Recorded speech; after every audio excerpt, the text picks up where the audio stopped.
Hello everyone, in our today's video हम पढ़ेंगे scope of educational psychology.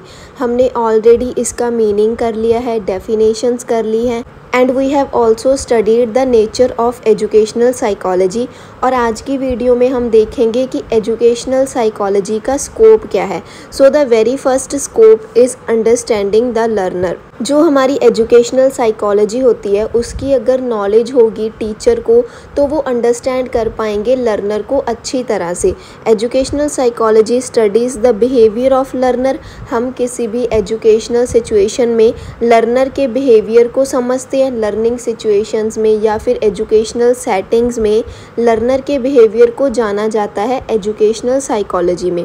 It studies the psychological as well as physiological behaviour of the learner. इसमें हमने दो चीज़ों का ध्यान रखना है कि कौन कौन से बिहेवियर्स को देखा जाता है जिससे उनको लर्नर की अंडरस्टैंडिंग होती है। So the very first is psychological behaviour. इसमें बच्चे के इमोशंस, सेंटिमेंट्स, सिंपैथी, इंस्टिंक्ट्स आ जाते हैं एंड फिजियोलॉजिकल में उनका नर्वस सिस्टम एंड ग्लैंड्स आ जाती हैं। So the very first scope of educational psychology is कि वो लर्नर को अंडरस्टैंड करने में हेल्प करता है।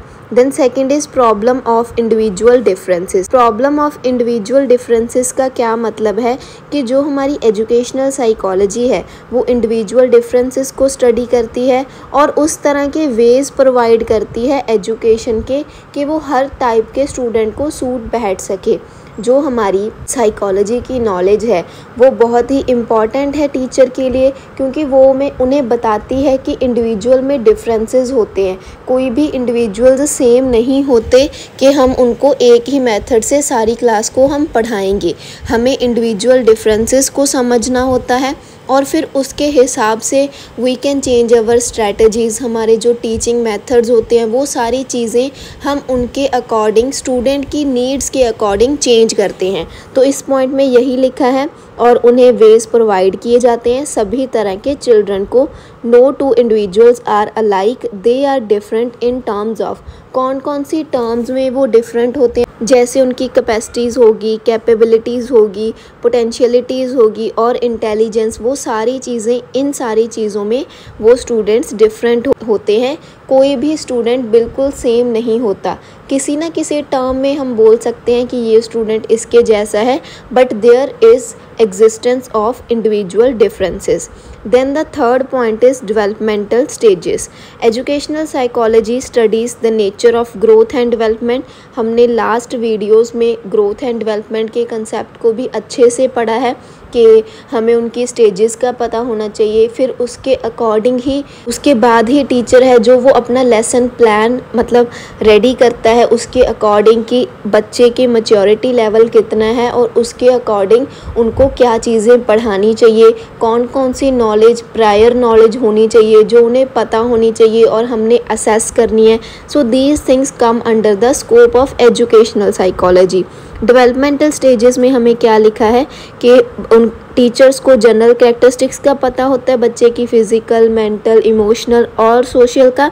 For example stage of infancy, late childhood, early childhood and adolescence. Then the fourth point is learners study. Educational psychology से हमें learner के जो स्टडी का प्रोग्रेस होता है उसके बारे में भी पता चलता है। Learner is the core and apex of educational psychology. It is very important line कि जो हमारा लर्नर है वही कोर और एपेक्स होता है एजुकेशनल साइकोलॉजी का। It is the main centre part. It enquires how various modifications can be brought out in the behaviour of the child. How and when do physical, social, emotional and language development occur in the children? तो इसमें learner की study में क्या point है हमारे पास कि हम changes लाते हैं बच्चे के बिहेवियर में, जो चेंजेस आते हैं और कैसे उनकी जो फिज़िकल, सोशल, इमोशनल और लैंग्वेज की डेवलपमेंट बच्चों में होती है, उस चीज़ का हमें पता चलता है विद एजुकेशनल साइकोलॉजी और अगर हमें साइकोलॉजी की स्टडी होगी। Then fifth is learning.